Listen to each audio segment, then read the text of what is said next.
আসসালামু আলাইকুম। আজকে আমরা শিখব প্রেজেন্ট কন্টিনিউয়াস টেন্স। কি শিখব? প্রেজেন্ট কন্টিনিউয়াস টেন্স, চলমান বর্তমান কাল।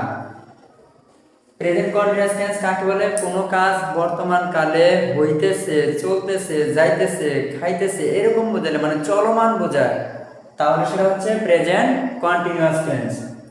চিনিবার উপায় হচ্ছে কি? চিনিবার উপায় বাংলা বাক্যের শেষে, কোথায়? বাংলা বাক্যের শেষে তেসি, তেস, তেসের কথাটি থাকিবে। গঠন হচ্ছে subject plus am, is, are plus principal ভার্বের সাথে কি যোগ করতে হবে? ING plus object. তাহলে অবজেক্ট ভার্বটি থাকবে এম, ইজ, আর, তারপর একটা ভার্বে ওয়ান, মানে কি প্রিন্সিপাল ভার্বের সাথে আইএনজি যোগ প্লাস অবজেক্ট। তাহলে আমরা एग्जांपल আকারে শিখি। আমি ভাত খাইতেছি। কে খাইতেছে? আমি। আমি ইংরেজি কি? আই। আই এর পরে কি বসে? এম। বসালাম এম। তারপর হচ্ছে কি খাওয়া, খাইতেছি, তাহলে খাওয়া যদি কি? ইট। ইটের সাথে কি যোগ করতে হবে? আইএনজি। আমরা জানি প্রিন্সিপাল ভার্বের সাথে আইএনজি, তাহলে ইটের সাথে আইএনজি। আই এম ইটিং, আমি খাইতেছি। কি খাইতেছি? ভাত খাইতেছি, তাহলে অবজেক্ট। অবজেক্ট হচ্ছে ভাত। ভাত ইংরেজি কি? রাইস। তাহলে আই এম ইটিং রাইস, আমি ভাত খাইতেছি। আমরা জানি সাবজেক্ট আই এর পরে কি বসে? Object verb am. যদি বলতাম সে ভাত খাইতেছে, তাহলে তো subject he is eating rice. যদি বলতাম তাহারা ভাত খাইতেছে, দে আর ইটিং রাইস। যদি বলতাম তুমি ভাত খাইতেছ, you are eating rice. Number 2, সে ইংরেজি শিখিতেছে। কে শিখিতেছে? সে, এটা হচ্ছে সাবজেক্ট। তারপর সে ইংরেজি হচ্ছে হি। হির পরে কি বসে? ইজ। আমরা যদি জানি থার্ড পারসন সিঙ্গুলার নাম্বার থাকলে কি হয়? এম ইজ এর মধ্যে কি হবে? ইজ হবে। কি হবে? ইজ। He is. তাতে কি হচ্ছে? শিখিতেছে। শিখাইতেছে কি? লার্ন। লার্নের সাথে কি যোগ করতে হবে? আইএনজি। He is learning. সে কি শিখতেছে?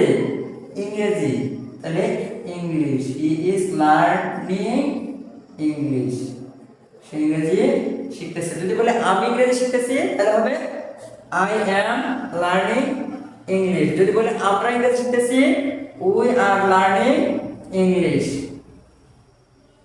নাম্বার 3, মেয়েটি চা পান করিতেছে।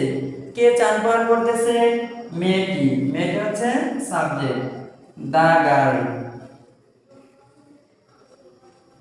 আমরা জানি সাবজেক্ট যদি থার্ড পারসন সিঙ্গুলার নাম্বার থাকে অথবা যে কোনো একটি নাম বোঝায়, তাহলে কি হবে?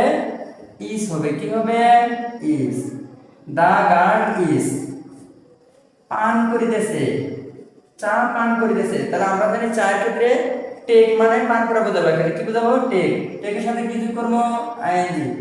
আমরা জানি টি এ কে ই, তাহলে আমরা জানি ই থাকলে ভার্বের যদি ই থাকে তাহলে উঠে যাবে এবং আইএনজি যুক্ত হবে। কি হবে?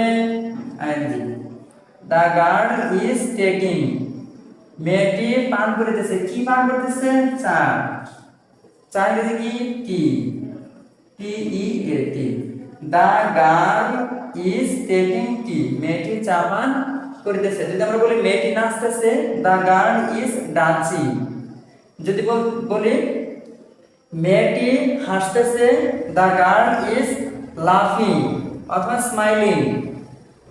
নাম্বার 4, আমরা কাজটি করিতেছি। কারা কাজটি করতেছে? আমরা। আমরা ইংরেজি কি? Subject we. উই এর পরে কি বসে? আমরা জানি সাবজেক্ট কি আছে? ইউ, উই, দে, তাহলে কি বসে? আর। কি বসে? আর বসে। অনেকগুলো বোঝালে আর। উই এর পরে কি বসে? আর। করিতেছি, করা ইংরেজি কি? ডু। তাহলে ডুর সাথে কি যুক্ত হবে? আইএনজি। উই আর ডুইং, আমরা করিতেছি। কি করিতেছি? কাজটি। এটা হচ্ছে object, the work. We are doing the work, আমরা কাজটি করিতেছি। তারা সেখানে যাইতেছে, কাহারা যাইতেছে? তাহারা। তাহার সাথে কি দে, দের পর কি বসে? আর। অনেকগুলো বোঝালে সাবজেক্ট যদি অনেকগুলো বোঝায় তাহলে বলবে কি? আর। দে আর। তাহলে যাইতেছে, যাওয়াটা কি? গো। গোর সাথে কি যুক্ত হবে? আইএনজি। দে আর গোয়িং, তারা যাইতেছে। কোথায় যাইতেছে? কোথায় দ্বারা প্রশ্ন কি বোঝায়? স্থান পাওয়া যায়। সেখানে যাইতেছে, সেখানে কি? দেয়ার। দে আর গোয়িং দেয়ার, তারা সেখানে যাইতেছে। যদি বলতাম তারা এখানে আসতেছে, তারপর দে আর কামিং হিয়ার। নাম্বার 6, সে আমার সময় নষ্ট করিতেছে। কে করিতেছে? সে। কিন্তু হি, এর পরে কি বসে আমরা জানি? ইজ। নষ্ট করিতেছে, নষ্ট করে কি? ওয়েস্ট। ওয়েস্টের সাথে কি যোগ করব? ING, wasting. কার সময় নষ্ট করতেছে? আমার সময়, এটা হচ্ছে object. My time, he is wasting my time. We will learn many sentence, we can make many sentence। যেমন আমরা মাঠে কাজ করতেছি, we are working in the field। আমি একটি বই পড়তেছি, I am reading a book। আমি ইংরেজি শিখতেছি, I am learning English। সে একটি গল্প বলিতেছে, he is, হির পর কি বসে? is, he is telling a story। আমি ফেসবুক ব্যবহার করিতেছি, I am using ফেসবুক। আমি ফেসবুক ব্যবহার করিতেছি।